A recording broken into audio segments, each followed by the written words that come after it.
Siapa sangka seorang sultan muda berusia 21 tahun berhasil menaklukkan kota yang tak tertembus selama lebih dari 1000 tahun. Inilah kisah luar biasa Sultan Muhammad Al-Fatih dan penaklukan Konstantinopel. Sejak kecil, Muhammad sudah menunjukkan kecerdasan yang luar biasa. Ayahnya, Sultan Murad II, mendidiknya dengan guru-guru terbaik, termasuk Syekh A'ak Syamsuddin, yang menanamkan dalam dirinya cita-cita agung untuk memenuhi nubuat Nabi Muhammad tentang penaklukan Konstantinopel. Mimpi ini bukan sekadar ambisi, tapi sebuah panggilan suci yang membentuk seluruh hidupnya. Saat naik takhta pada tahun 1451, Muhammad Al-Fatih tidak membuang waktu. Ia tahu Konstantinopel adalah benteng terkuat di dunia, dilindungi oleh tembok Theodosian yang legendaris, rantai raksasa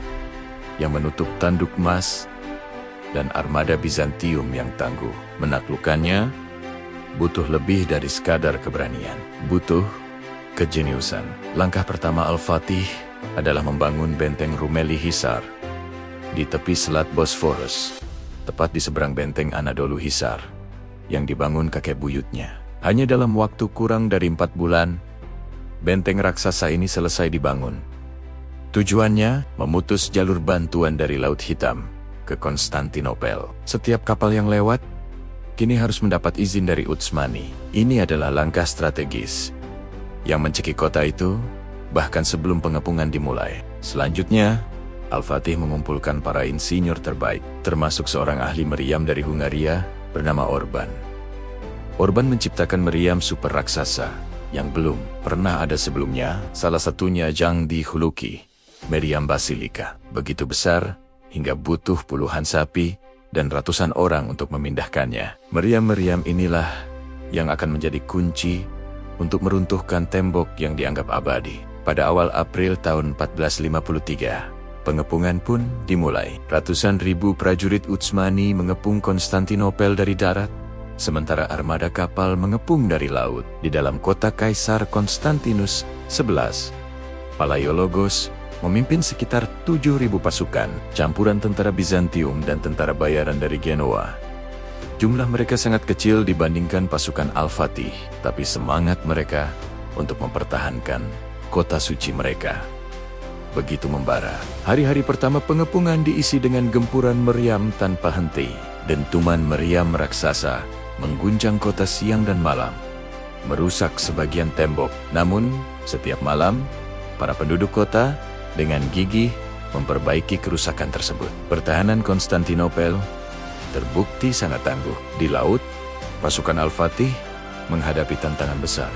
Rantai raksasa yang membentang di mulut Teluk Tanduk Emas menghalangi armada Utsmani untuk mendekati sisi terlemah tembok kota. Beberapa kali, usaha untuk menerobos rantai itu gagal total. Armada Bizantium dan sekutunya berhasil memukul mundur kapal-kapal Utsmani. Disinilah kejeniusan Muhammad Al-Fatih benar-benar bersinar. Ketika semua orang berpikir mustahil untuk melewati rantai itu, ia datang dengan ide yang gila, namun brilian. Jika kapal tidak bisa melewati air, mengapa tidak melewatinya lewat darat? Dalam satu malam yang bersejarah, pada tanggal 22 April, Al-Fatih memerintahkan pasukannya untuk membangun jalan dari kayu yang dilumuri lemak hewan. Mereka kemudian menarik sekitar 70 kapal perang Utsmani keluar dari air, menaikkannya ke atas Bukit Galata, dan meluncurkannya kembali ke perairan Tanduk Emas, tepat di belakang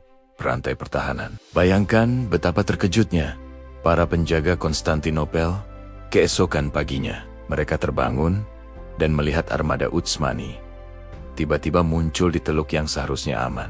Ini adalah pukulan psikologis yang sangat telak. Moral para prajurit Bizantium runtuh, sementara semangat pasukan Utsmani melonjak tinggi. Kini, kota itu benar-benar terkepung dari segala sisi. Meskipun begitu, kota belum jatuh. Pertempuran sengit terus berlanjut selama beberapa minggu. Al-Fatih mencoba berbagai taktik, mulai dari membangun menara pengepungan bergerak, hingga menggali terowongan di bawah tembok. Namun semuanya berhasil digagalkan oleh para pejuang Bizantium yang gigih. Menghadapi kebuntuan, Al-Fatih menawarkan penyerahan diri secara damai kepada Kaisar Konstantinus. 11. Ia berjanji akan menjamin keselamatan nyawa dan harta benda seluruh penduduk jika mereka menyerah.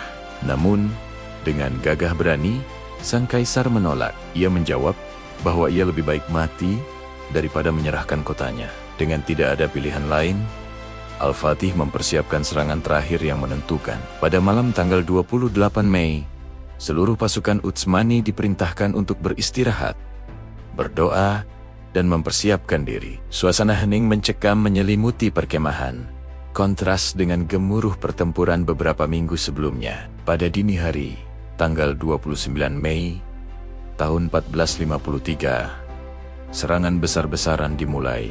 Gelombang pertama pasukan yang terdiri dari prajurit tidak reguler dilepaskan untuk melemahkan pertahanan. Mereka bertempur dengan sengit, namun akhirnya dipukul mundur.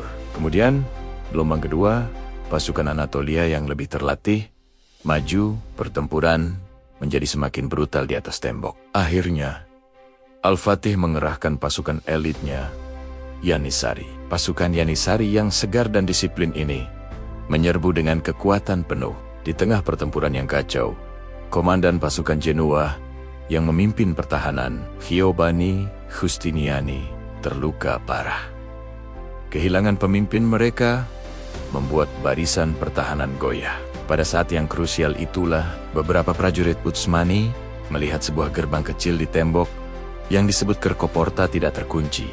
Mereka segera menyerbu masuk dan mengibarkan bendera Utsmani di atas menara. Melihat bendera itu berkibar di dalam kota, kepanikan melanda para prajurit Bizantium. Pertahanan mereka runtuh seketika.